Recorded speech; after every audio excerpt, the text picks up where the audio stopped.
আসসালামু আলাইকুম। তারেক একাডেমিতে সবাইকে স্বাগতম। আজকে আমরা মাইক্রোসফট এক্সেলের কন্ডিশনাল ফরম্যাটিং থেকে দেখব কিভাবে টার্গেট শীট তৈরি করে সেখানে টার্গেট সেট করা যায়। তো আমরা একটা টার্গেট শীট তৈরি করেছিলাম আগে থেকেই।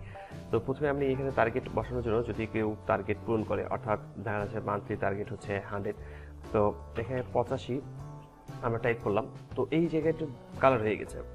আবার যদি 95 টাইপ করে নিচ্ছি তাহলে এই জায়গাটা কালার হয়েছে। আবার 100 টাইপ করেছি, দেখা যাচ্ছে যে এই জায়গাটা কালার হয়ে গেছে এবং রেড মার্ক চলে আসছে। তো এই রেড মার্ক আসছে এর কারণ হচ্ছে যে এই টার্গেট পূরণ করতে পেরেছে, এই মান্থ সে টার্গেট ফিল আপ করে ফেললো। তো বাৎসরিক টার্গেটের এখানে দেখা যাচ্ছে যে টার্গেট তার এখানে এটা যোগফলটা অটোমেটিক্যালি আসছে। তো কেউ যদি বাৎসরিক টার্গেট পূরণ করে ফেলে, অর্থাৎ দেখা যাচ্ছে প্রত্যেকটা মাসেই তার টার্গেট ফিল আপ হয়ে গেছে, তো প্রত্যেকটা মাসে টার্গেট ফিল আপ হয়ে গেলে বাৎসরিক টার্গেটও পূরণ হয়ে যায়। সেই ক্ষেত্রে দেখা যাচ্ছে যে এই বাৎসরিক মাসেও তার পুরা রেড মার্ক চলে আসছে, অর্থাৎ সে টার্গেট ফিল আপ করতে পেরেছে। তো এটা পুরাটাই হচ্ছে মূলত একটি রিপোর্ট শিট। আমি এই রিপোর্ট শিটটা সেলসম্যানদের উপর তৈরি করেছি। তো আপনারা যারা আমার এই শিট দেখতে চাচ্ছেন যে এই শিটটা কীভাবে তৈরি করতে হবে, তাহলে আপনারা অবশ্যই ভিডিওটি ধৈর্য সহকারে প্রথম থেকে শেষ পর্যন্ত দেখবেন। প্রথমে এই জানুয়ারি সেলে ক্লিক করতে হবে। তো আপনারা প্রথমে একটি শীট তৈরি করে নেবেন, সেটা হচ্ছে অ্যানুয়াল টার্গেট। আমরা এখানে লিখেছি 1200 এবং মান্থলি টার্গেট এটা হচ্ছে 100 এবং টার্গেট রেঞ্জ আমরা এখানে সিলেক্ট করেছি, কারণ হচ্ছে যে কেউ টার্গেট এখানে সবগুলো টার্গেট পূরণ করতে পারলো এবং রেঞ্জটা কতটুকু আসছে এই রেঞ্জটাকে আমরা এখানে দেখব। এবং হচ্ছে সেলসম্যান দেওয়া আছে, এই সেলসম্যানের নাম এখানে আমরা লিখেছি এবং সেলসম্যানের নামগুলো আপনারা এখানে বসিয়ে নেবেন। মান্থলি টার্গেট হচ্ছে প্রথম জানুয়ারি থেকে ডিসেম্বর পর্যন্ত আমরা 12 মাসের টার্গেট শীট তৈরি করেছি। তো এখন আমরা যদি এখানে কোনো একটা নাম্বার লিখি, সংখ্যা লিখি, যেমন আমি এখানে 100 লিখলাম, এখানে 100 লেখার সাথে সাথে এখানে কালার চলে আসছে। তো এটাকে আমরা কিভাবে তৈরি করেছি সেটাকে আমরা দেখে নেব। তো এই টার্গেটটি এই শীটটাতে প্রথমের দিকে আমাদের এখানে কন্ডিশনাল ফরম্যাটিং সেট করা ছিল, সেক্ষেত্রে আমি এটাকে রিমুভ করে নেব। রিমুভ করার জন্য কন্ডিশনাল ফরম্যাটিংয়ে ক্লিক করতে হবে এবং হচ্ছে ক্লিয়ার রুলস এবং হচ্ছে এখান থেকে clear rules from entries sheet. তো এখান থেকে সবগুলো টার্গেট উঠে গেছে। এখন যদি আমি কোথাও কোনো কিছু লিখি তাহলে দেখা যাচ্ছে কোনো সংখ্যা কোনো পরিবর্তন আসছে না। তো আমরা এখানে প্রথমে সেলে ক্লিক করব, জানুয়ারি সেলটাতে ক্লিক করে নিচ্ছি। এখান থেকে কন্ডিশনাল ফরম্যাটিংয়ে ক্লিক করব। আমি এখানে কোনো কিছু লিখছি না, কোনো নাম্বার এখানে লিখছি না। তো কন্ডিশনাল ফরম্যাটিং থেকে এখান থেকে ডেট অফ বার্থে ক্লিক করতে হবে। এরপর এখান থেকে যে কোনো কালার সিলেক্ট করতে হবে। আমরা যে কোনো একটি কালার সিলেক্ট করে নিচ্ছি। কালার সিলেক্ট করে নেওয়ার পর আমি এখানে কালার সিলেক্ট করে নিয়েছি, কিন্তু কালার সিলেক্ট করার পর আমাকে আরও বেশ কিছু কাজ আছে করে নিতে হবে। যেমন আমি এখানে লিখছি 50 এবং হচ্ছে এখানে কালার চলে আসছে এবং কালারটা অর্ধেক পর্যন্ত আসছে। এখন আমি এখানে 100 লিখলাম নিচের দিকে, এখন 100টা এখানে আসছে কিন্তু 50 কালারটা আবার কমে গেছে। ঠিক এখানে 200 লিখলে এখানে দেখা যাচ্ছে যে এখন এটা আবার 100টা কমে গেছে, কিন্তু এটা আমি চাচ্ছি না। আমি চাচ্ছি যে 100টা পুরাটাই কালার হয়ে থাকবে। সেক্ষেত্রে আমি এটাকে আবার সিলেক্ট করে নেওয়ার পর এখানে ক্লিয়ার রুলস করে নিচ্ছি। তো আমার এখানে প্রথমে আমরা এখানে ক্লিক করব, কন্ডিশনাল ফরম্যাটিংয়ে ক্লিক করব, এরপর হচ্ছে ডেটা বার্স, এরপর হচ্ছে যে কোনো একটি কালার ফরম্যাট সিলেক্ট করে নিতে হবে। সিলেক্ট করে নেওয়ার পর আমরা আবার কন্ডিশনাল ফরম্যাটিংয়ে ক্লিক করব। তবে মনে রাখতে হবে যে এখানে কিন্তু ক্লিক করা থাকতে হবে। কন্ডিশনাল ফরম্যাটিংয়ে ক্লিক করার পর সবার শেষের দিকে দেখব যে ম্যানেজ রুলস লেখা আছে, এখানে ক্লিক করতে হবে। এই ম্যানেজ রুলস লেখাটি ক্লিক করার পর আমরা একটি ডায়লগ বক্স পেয়েছি। এই ডায়লগ বক্স থেকে আমাদেরকে ডেটা বার এখানে ক্লিক করতে হবে। ডেটা বার্সে ক্লিক করার পর আমরা এডিট রুলে ক্লিক করব। এডিট রুলে ক্লিক করলে একটি ডায়লগ বক্স আসবে এবং এখান থেকে আমরা লোয়েস্ট ভ্যালু আছে, এখান থেকে আমরা নাম্বার সিলেক্ট করে নিচ্ছি। আবার এখানে হাইয়েস্ট ভ্যালু আছে, এখান থেকে আমরা নাম্বার সিলেক্ট করে নেব এবং লোয়েস্ট ভ্যালু থাকবে 0 এবং হচ্ছে হাইয়েস্ট ভ্যালু থাকবে 100 থাকবে, কারণ হচ্ছে এটা হচ্ছে আমরা মান্থলি বের করতেছি, সেক্ষেত্রে আমরা এখানে হাইয়েস্ট ভ্যালু 100 করে দিচ্ছি। এরপর হচ্ছে ওকে, এরপর হচ্ছে অ্যাপ্লাই, এরপর হচ্ছে ওকে। অর্থাৎ আমাদের এখানে হাইয়েস্ট ভ্যালু চলে আসছে। অর্থাৎ আমরা যদি এখন এখানে 50 লিখি তাহলে দেখা যাবে 50 কালার আসছে। আবার যদি এখানে 100 লিখি তাহলে দেখা যাবে পুরাই কালার চলে আসবে। তো এখানে আমরা কালার সিলেক্ট করলাম। তো এখানে 100 আমরা যখন ব্যবহার করেছি তখন এই 100 যখন টার্গেট পূরণ হয়ে যাবে তখন যেন রেড মার্ক আসে, অর্থাৎ বর্ডারটা কালার হয়ে যায়। তো সেই ক্ষেত্রে আমাদেরকে আবার এখানে ক্লিক করতে হবে। ক্লিক করার পর কন্ডিশনাল ফরম্যাটিংয়ে ক্লিক করার পর আমরা নিউ রুলে ক্লিক করব। আমরা নিউ রুল লেখাতে ক্লিক করলে আরেকটি ডায়লগ বক্স পাবো। এখান থেকে ফরম্যাট অনলি সেল দ্যাট কন্টেন্টে ক্লিক করতে হবে।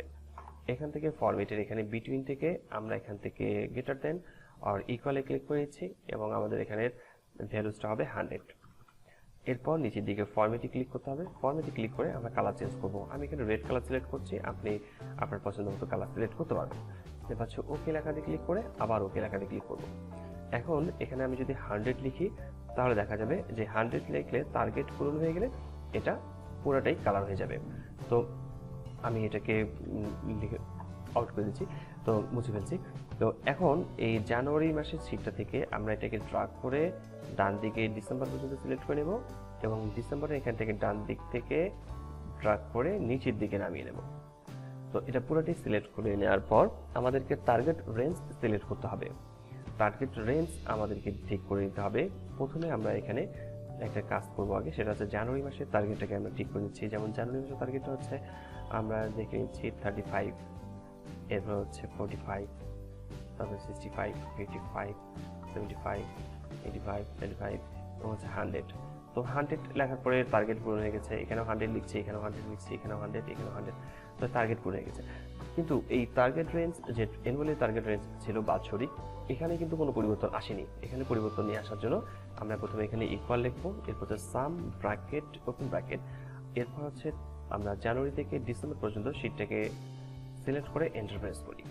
তাহলে এখানে মানে ফলাফলটা আসছে, যোগফল আসছে। এখন যোগফল আসার পর আমরা এখানে ক্লিক করে রেখে কন্ডিশনাল ফরম্যাটিংয়ে ক্লিক করব। এখান থেকে চলে আসছি আমরা ডেটা বার্সে, এখান থেকে কালার সিলেক্ট করতে হবে। আমরা এই কালারটি ব্যবহার করেছিলাম মান্থলি, আমরা এখন আলাদা একটা কালার ব্যবহার করব, সেটা হচ্ছে আমি প্রাইভেটের মতো ব্যবহার করলাম। এখান থেকে চলে আসছি, এটা হচ্ছে বাৎসরিক। এরপর এটার রেঞ্জটা থাকবে কতদূর পর্যন্ত, অর্থাৎ আমরা এখানে সিলেক্ট করেছিলাম যেটা, আমরা এখানে আবার ক্লিক করব, কন্ডিশনাল ফরম্যাটিংয়ে ক্লিক করতে হবে এবং ম্যানেজ রুলসে ক্লিক করতে হবে। ম্যানেজ রুলসে ক্লিক করার পর আমরা ডেটা বারে ক্লিক করব এবং হচ্ছে এডিট রুলসে ক্লিক করব। এখান থেকে লোয়েস্ট ভ্যালু যে থাকবে এখান থেকে নাম্বার সিলেক্ট করতে হবে এবং হাইয়েস্ট ভ্যালু থেকেও আমরা নাম্বার সিলেক্ট করব। লোয়েস্ট ভ্যালু এখানে থাকবে 0 এবং হাইয়েস্ট ভ্যালু এখানে থাকবে 1200। এরপর হচ্ছে ওকে লেখাটি ক্লিক করব, অ্যাপ্লাই, এটা হচ্ছে আবার ওকে লেখাটি ক্লিক করতে হবে। তাহলে এই টার্গেট পূরণ করার জন্য দেখা যাচ্ছে যে 995 হয়েছে, অর্থাৎ 1200 টার্গেট পূরণ করতে হবে। সেই ক্ষেত্রে এই 1200 টার্গেট পূরণ থাকতে হবে। তো আমি এটাকে ড্র্যাগ করে নিচের দিকে নামিয়ে নিচ্ছি, সবগুলো 00 হয়ে গেছে। এখন যদি কেউ দেখা যাচ্ছে টার্গেট পূরণ করে ফেলে তাহলে তাকে তো অবশ্যই রেড মার্ক হতে হবে, কারণ হচ্ছে আমরা এখানে দেখতে পাচ্ছি যে মান্থলি টার্গেট 100 করলে রেড মার্ক চলে আসছে। কিন্তু এইখানেও বাৎসরিক টার্গেটটা যদি 1200 ফিল আপ হয়ে যায় সেক্ষেত্রে ওর জন্য বর্ডারটা অন্য কোনো কালার অথবা রেড কালার আসে। তো আমরা এখানে সিলেক্ট করে নেবো, কন্ডিশনাল ফরম্যাটিংয়ে ক্লিক করতে হবে। এবার হচ্ছে আবার আমরা এখান থেকে নিউ রুলসে ক্লিক করবো, নিউ রুল, এবার হচ্ছে ফরম্যাট অনলি সেল দ্যাট কন্টেন্টে ক্লিক করতে হবে।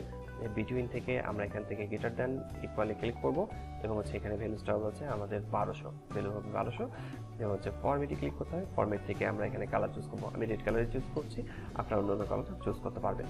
তো হচ্ছে ওকে, আবার ওকে লেখাতে ক্লিক করতে হবে। তো আমরা এটাকে ড্র্যাগ করে নিচের দিকে নামিয়ে নিচ্ছি। তো এখানে টার্গেট এখনও কারো পূরণ হয়নি, আমরা নেক্সট একজনের টার্গেট পূরণ করে নিচ্ছি। তো এখানে সবগুলো মাসেই টার্গেট আমরা পূরণ করে নিচ্ছি। সবগুলো পূরণ হয়ে গেলে আমরা দেখতে পারবো যে এখানে 1200 চলে আসছে, অর্থাৎ টার্গেট ফিল আপ হয়ে গেছে। এখানে প্রত্যেক মাসে টার্গেট ফিল আপ হয়ে গেছে, রেড মার্ক চলে আসছে এবং হচ্ছে এখানেও বাৎসরিক টার্গেটটাও ফিল আপ হয়ে যাওয়ার ফলে রেড মার্ক আসছে। এটা ছিল মূলত একটা রিপোর্ট শিট তৈরি করা। তো এই রিপোর্ট শিট তৈরি করতে গেলে আমরা আজকে কন্ডিশনাল ফরম্যাটিং থেকে দেখে নিয়েছি কীভাবে রিপোর্ট শিটটিকে তৈরি করা যায়। তো সামনে এরকম আরও অনেক টিউটোরিয়াল পাওয়ার জন্য আপনারা আমার চ্যানেলটিকে সাবস্ক্রাইব করবেন এবং পাশে থেকে বেল আইকনটি ক্লিক করবেন এবং আজকের ভিডিওটি কেমন লেগেছে কমেন্টস করে জানাতে ভুলবেন না। ধন্যবাদ সবাইকে।